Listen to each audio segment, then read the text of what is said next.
Hello everyone, हमारा chapter चल रहा है second forms of business organisation. आज हम अपनी नेक्स्ट फॉर्म करेंगे बिजनेस ऑर्गेनाइजेशन की, जो कि है कोऑपरेटिव सोसाइटी। कोऑपरेटिव सोसाइटी क्या होती है? जहाँ पर कुछ लोग मिलकर कोई सोसाइटी, मतलब इनका मोटिव प्रॉफिट कमाना नहीं है, तो हम इसको एक बिज़नेस नहीं कहेंगे, इसीलिए हम इसको एक कोऑपरेटिव सोसाइटी कह देते हैं। कोऑपरेटिव का मतलब जहाँ पर सब लोग कोऑपरेट कर रहे हैं, एक दूसरे के साथ कोऑपरेट कर रहे हैं, मतलब सहमति दिखा रहे हैं या साथ चलने की कोशिश कर रहे हैं। तो in this form the main motive is not earning profit, but the main motive of cooperative organisation is mutual help. जो आपकी कोऑपरेटिव सोसाइटी होती है वो प्रॉफिट के लिए काम नहीं करती, बल्कि आपस में म्यूचुअल हेल्प के लिए वो सब काम करते हैं, ताकि एक दूसरे की हेल्प कर सकें। It work with the principle of each for all and all for each. ये काम किसके लिए करते हैं? हर एक पर्सन सबके लिए काम करेगा और सारे एक के लिए भी काम करेंगे। जिसको जब भी रिक्वायरमेंट होगी तो ये म्यूचुअल हेल्प, मतलब एक दूसरे की हेल्प करने के लिए एवर रेडी रहेंगे। तो फीचर्स क्या हैं? नंबर 1 है वॉलंटरी मेंबरशिप। वॉलंटरी मतलब आपकी मर्जी है अगर आप मेंबरशिप लेना चाहते हो या नहीं लेना चाहते। कोई भी पर्सन इस कोऑपरेटिव सोसाइटी का मेंबर बन सकता है।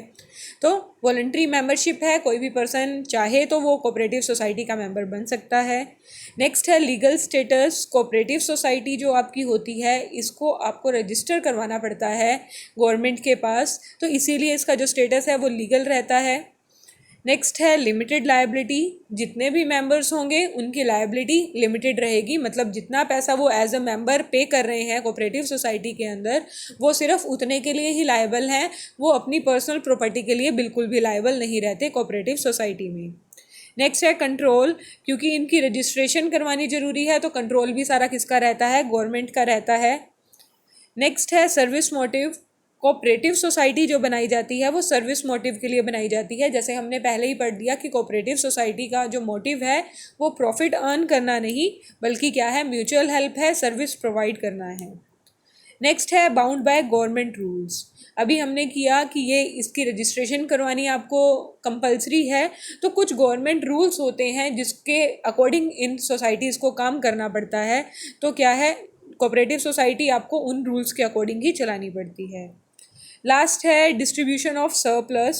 सारे काम करने के बाद अगर आपको कुछ बच जाता है, मतलब कुछ प्रॉफिट बच जाता है, तो वो क्या कर लेते हैं? सरप्लस का मतलब है प्रॉफिट। आपने कहीं से कुछ परचेज़ किया, उसकी पेमेंट कर दी, आगे जो परचेज़ किया हुआ था गुड्स थे वो आगे सेल भी कर दिए। अब आपके पास कुछ जो प्रॉफिट बचेगा वो क्या कर दिया जाता है? जो भी मेंबर्स होते हैं उनके बीच में डिस्ट्रीब्यूट कर दिया जाता है। नेक्स्ट है मेरिट्स ऑफ कोऑपरेटिव सोसाइटी। क्या क्या मेरिट्स होती हैं कोऑपरेटिव सोसाइटीज़ की? नंबर 1 है इक्वालिटी इन वोटिंग राइट्स। यहाँ पर जो आपके वोटिंग राइट होते हैं, मतलब कोई भी डिसीजन लेना है तो उस टाइम पर हर एक जो मेंबर है वो वोट करेगा कि वो क्या चाहता है, तो उसके अंदर आपको इक्वालिटी मिलती है। ऐसा नहीं है कि किसी ने ज़्यादा पैसे लगा रखे हैं तो उसको ज़्यादा वोटिंग राइट मिलेगा या ज़्यादा पावर मिलेगी डिसीज़न लेने की। ऐसा नहीं होता, सारों के पास इक्वल पावर है वोटिंग राइट की, वोटिंग स्टेटस की। जितना भी पैसा लगाया हो आपको 1 वोट मिलेगा जब भी सोसाइटी के अंदर कोई भी डिसीज़न लेना होगा तो। नेक्स्ट है लिमिटेड लायबिलिटी। ये हम ऑलरेडी पढ़ चुके हैं कि जितना भी हम पैसा लगाते हैं हम सिर्फ उतने के लिए लायबल हैं, उसके अलावा पर्सनल प्रॉपर्टी के लिए लायबल नहीं है। नेक्स्ट है स्टेबल एग्जिस्टेंस। जो कोऑपरेटिव सोसाइटीज़ होती हैं ये चलती रहती हैं। जैसे हमने सोल प्रोप्राइटरशिप में किया था कि एक ही पर्सन होता है, उसकी डेथ हो जाए तो सोल प्रोप्राइटरशिप बंद हो जाती है। फिर हमने किया कि पार्टनरशिप फर्म्स होती हैं, उसके अंदर अगर 2 पार्टनर्स हैं, एक की डेथ हो गई तो वो सोल प्रोप्राइटरशिप बन जाएगी। तो इस तरह कोऑपरेटिव सोसाइटी के अंदर इसकी एग्जिस्टेंस स्टेबल रहती है। मेंबर्स, अगर इतने सारे मेंबर्स हैं, अगर एक की डेथ हो भी गई तो जो बाकी के मेंबर्स हैं वो सोसाइटी को संभाल लेते हैं। तो इस तरह से किसी की डेथ से कोऑपरेटिव सोसाइटी के ऊपर कोई इफेक्ट नहीं आता। नेक्स्ट है इकोनॉमी इन ऑपरेशंस। इकोनॉमी का क्या मतलब है? आपके रेट्स कम से कम रहते हैं। इसका मतलब क्या है कि जो ये कोऑपरेटिव सोसाइटीज़ होती हैं ये क्या करती हैं? बल्क में परचेज़ करती हैं। अगर जैसे कोई भी गुड्स हैं ये बल्क में परचेज़ करेंगी और आगे उन गुड्स को अपने मेंबर्स को कम रेट पर सेल करेंगे, क्योंकि अगर आप बल्क में परचेज़ करते हो तो आप इकोनॉमिक्स में पढ़ोगे कि आपको पर यूनिट कॉस्ट जो होती है वो कम पड़ती है। तो जब आपका रेट कम पड़ेंगे तो उस वजह से आपका जो मिडिल मैन का प्रॉफिट होता है वो भी चला जाता है, तो उस वजह से आपको क्या मिलती है, ऑपरेशंस में इकोनॉमी, मतलब आपके रेट्स कम हो जाते हैं गुड्स के। नेक्स्ट है सपोर्ट फ्रॉम गवर्नमेंट, क्योंकि ये गवर्नमेंट के रूल्स एंड रेगुलेशंस के अकॉर्डिंग चलती है तो गवर्नमेंट भी सपोर्ट करती है, गवर्नमेंट भी इनको कुछ ना कुछ ग्रांट वगैरह देती रहती है। ग्रांट का मतलब होता है एडिशनल फंड्स देती रहती है। नेक्स्ट है ईज़ ऑफ फॉर्मेशन। अभी हमने कहा कि इसके अंदर जो कोऑपरेटिव सोसाइटी है उसकी रजिस्ट्रेशन कंपलसरी है, लेकिन जो कोऑपरेटिव सोसाइटी की रजिस्ट्रेशन प्रोसेस है उसके अंदर बहुत कम फॉर्मेलिटीज़ होती हैं, तो इसीलिए ये इसकी एक मेरिट है कि आप फॉर्मेशन, कोऑपरेटिव सोसाइटी की जो फॉर्मेशन है वो ईजी रहती है। नेक्स्ट है डीमेरिट्स ऑफ कोऑपरेटिव सोसाइटी। क्या क्या डीमेरिट्स होती हैं कोऑपरेटिव सोसाइटी की? नंबर 1 है लिमिटेड रिसोर्सेज। अब इतने सारे मेंबर्स हैं लेकिन जो वो मेंबर्स हैं उनके पास इतना पैसा नहीं होता कि वो सारा का सारा बिजनेस में, कोऑपरेटिव सोसाइटी में लाके दे दें। अभी भी जितनी भी रिक्वायरमेंट होती है, यानी कि जितनी भी उनकी अगर फीस है कि आप सोसाइटी में अगर मेंबर बनना चाहते हो, तो उस अकॉर्डिंग अगर हम बाकी बिजनेस से कंपेयर करते हैं तो आपकी कैपिटल जो है वो इसके अंदर कम ही रहती है, आपके रिसोर्सेज लिमिटेड ही रहते हैं जो आपके फाइनेंशियल रिसोर्सेज हैं। नेक्स्ट है इनएफिशिएंसी इन मैनेजमेंट। अब यही जो मेंबर्स हैं यही सब कुछ संभाल रहे हैं कोऑपरेटिव सोसाइटी के बारे में, कोऑपरेटिव सोसाइटी के रिलेटेड जो भी डिसीजंस हैं वो यही मेंबर्स लेते हैं, लेकिन जो ये मेंबर्स हैं ज़रूरी तो नहीं हर एक कोई फील्ड में एक्सपर्ट होगा, तो अगर कोई एक्सपर्ट नहीं है तो कई बार संभालने में गलत डिसीजन लिए जाते हैं क्योंकि उनको उनके बारे में प्रॉपर नॉलेज नहीं होती, तो आपकी मैनेजमेंट इनएफिशिएंट प्रूव हो जाती है। नेक्स्ट है लैक ऑफ सीक्रेसी। इतने सारे मेंबर्स हैं, अलग अलग जगह से आए हुए हैं, अगर एक ही चीज़ के बारे में 10 लोगों को पता है तो उस टाइम पर सीक्रेसी नहीं रह जाती। और कुछ गवर्नमेंट का कंट्रोल भी होता है, तो हमको गवर्नमेंट को तो सब बताना ही पड़ता है कि हमारा क्या चल रहा है सोसाइटी के अंदर क्या नहीं, तो उस वजह से भी हम कह सकते हैं कि सीक्रेसी नहीं होती कोऑपरेटिव सोसाइटी के अंदर। नेक्स्ट है एक्सेसिव गवर्नमेंट कंट्रोल। अब रजिस्ट्रेशन कंपलसरी है, गवर्नमेंट के रूल्स एंड रेगुलेशंस के अकॉर्डिंग चलना पड़ता है, तो जो गवर्नमेंट का कंट्रोल है वो भी क्या रहता है, ज़्यादा रहता है। जो मेंबर्स हैं अपने अकॉर्डिंग काम नहीं कर सकते, उनको गवर्नमेंट के रूल्स एंड रेगुलेशंस के अकॉर्डिंग ही काम करना पड़ता है। नेक्स्ट है difference of opinion. Difference of opinion, इतने सारे मेंबर्स हैं, हमने वोटिंग राइट कर लिया, जो कि एक अच्छी चीज़ है कि वोट के अकॉर्डिंग हम डिसाइड कर लेंगे कि हमें क्या डिसीजन लेना चाहिए क्या नहीं, क्योंकि अगर हमने 10 लोग ऐसे ही बिठा दिए कि एक सहमति पर आ जाओ कि इस टाइम पर हमें क्या करना चाहिए, तो कोई भी पर्सन दूसरे पर्सन की सुनेगा ही नहीं। उनके आपस में क्या होंगे, डिफरेंट ओपिनियंस होंगे, हर किसी की अपनी अलग सोच होगी और उनके बीच में आपस में कॉन्फ्लिक्ट हो जाएगा।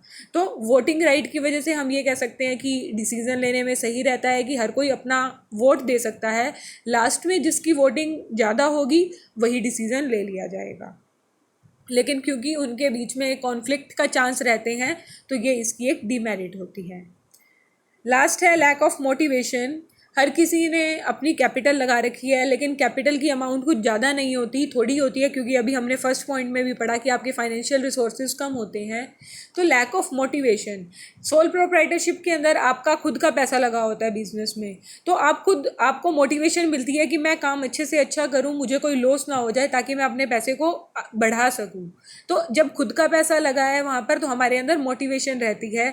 इसके अंदर क्योंकि आपने ज़्यादा फंड्स नहीं लगाए हुए, तो आपका जो मोटिवेशन लेवल है वो भी क्या रहता है, कम ही रहता है। नेक्स्ट है types of cooperative societies. Cooperative societies के अंदर हमारे पास यहाँ पर गिवन है 6 टाइप्स की कोऑपरेटिव सोसाइटीज़, जो हम एक एक करके करेंगे। नंबर 1 है consumer cooperative society. It formed to protect the interest of consumers. जैसे हमें नाम से ही पता चल रहा है कि कंज्यूमर्स के लिए आपने क्या बनाई है, एक कोऑपरेटिव सोसाइटी बनाई है। कोऑपरेटिव सोसाइटी का हम मीनिंग कर चुके हैं, जहाँ पर लोग क्या करते हैं, प्रॉफिट के लिए नहीं, आपस में म्यूचुअल हेल्प के लिए काम करते हैं। तो ये जो सोसाइटी बनाई जाती है ये कंज्यूमर्स के लिए बनाई जाती है, ताकि जो कंज्यूमर्स हैं उनकी हेल्प की जा सके। It seeks to eliminate middleman by establishing a direct link with the producer। ये क्या करते हैं, फैक्ट्री से डायरेक्ट प्रोड्यूसर के लिंक में रहते हैं और वहाँ से गुड्स परचेज करते हैं और अपने जो भी कंज्यूमर्स हैं उनको सेल करते हैं। जो मिडल मैन है उसको हमने बीच में से इलिमिनेट कर दिया, मतलब जो उसका प्रॉफिट मार्जिन होगा वो इलिमिनेट हो गया, जिसकी वजह से आपको कम रेट्स पर गुड्स मिलते हैं और आप वो गुड्स अपने जो भी मेंबर्स होते हैं उनके बीच में सेल कर देते हैं। तो इस तरह से आप हेल्प करते हैं कि बल्क में परचेज़ किया, उसकी वजह से आपके रेट्स कम हो गए प्रोडक्ट्स के, और फिर आप कम रेट्स, कुछ तो बल्क में परचेज़ करने की वजह से रेट कम हो गए, और दूसरा जब आप मिडल मैन को एलिमिनेट कर देते हो तो उसकी वजह से भी रेट्स कम हो जाते हैं। तो आपके कंज्यूमर्स जो भी मेंबर्स होते हैं उनको कम रेट के ऊपर गुड्स हम क्या करते हैं, सप्लाई करते हैं। नेक्स्ट है प्रोड्यूसर कोऑपरेटिव सोसाइटी। इसका भी हम नाम से अगर कहें तो ये किसकी सोसाइटी है, प्रोड्यूसर्स की, जहाँ पर कुछ प्रोड्यूसर आपस में मिलकर एक कोऑपरेटिव सोसाइटी चलाते हैं। इसके जो मेंबर्स होते हैं वो प्रोड्यूसर्स होते हैं, और यहाँ पर हम हेल्प किसकी करने की कोशिश कर रहे हैं, प्रोड्यूसर्स की। The main aim is to help small producers who can't easily collect various items of production and face some problem in marketing। अब इसके अंदर हम स्मॉल प्रोड्यूसर्स को लेते हैं, यानी कि जिसके पास ज़्यादा फंड्स नहीं है, जो ज़्यादा हाई लेवल पर काम नहीं कर रहा, स्मॉल प्रोड्यूसर्स को लेंगे जिसको क्या करना है, प्रोडक्शन के लिए दूर दूर से आइटम्स लाने में दिक्कत होती है या फिर मार्केटिंग करने में प्रॉब्लम आती है। तो कुछ प्रोड्यूसर्स आपस में मिलकर क्या करते हैं, एक कोऑपरेटिव सोसाइटी फॉर्म करते हैं, और वो क्या करते हैं, रॉ मटेरियल वगैरह जो कुछ परचेज़ करना है, टूल्स इक्विपमेंट्स परचेज़ करने हैं, ये लार्ज क्वांटिटी में परचेज़ करते हैं। तो लार्ज क्वांटिटी में परचेज़ करने की वजह से वही आपको बेनिफिट मिल जाता है, इकोनॉमीज मिल जाती हैं उसके प्राइसेस के अंदर। And provide these things to the members to the members at reasonable price. आप बल्क में परचेज करोगे, उसके अंदर अपना प्रॉफिट मार्जिन कम करके आप उसको रीजनेबल प्राइस के अंदर, मतलब जितना कम से कम हम प्रोवाइड कर सकते हैं उतने रेट के अंदर अपने प्रोड्यूसर्स को प्रोवाइड कर देते हैं, जो भी रॉ मटेरियल है, टूल्स हैं, इक्विपमेंट्स हैं। नेक्स्ट है मार्केटिंग कोऑपरेटिव सोसाइटी। इसका क्या मतलब है, ये भी नाम से हमको क्लियर हो रहे हैं कि किसके लिए बनाया जा रहा है, मेनली मार्केटिंग के लिए। मार्केटिंग मतलब जो हम एडवर्टीजमेंट्स वगैरह देखते हैं कि ज़्यादा से ज़्यादा लोगों तक इन्फॉर्मेशन पहुँचे कि कौन सा प्रोडक्ट मार्केट के अंदर है। तो ये जो सोसाइटी बनाई जाती है ये भी कौन बनाते हैं, ये भी जो आपके प्रोड्यूसर्स हैं वही बनाते हैं। It performs various marketing functions such as transportation, warehousing, packing, grading, marketing, research, etc. for the benefit of its members।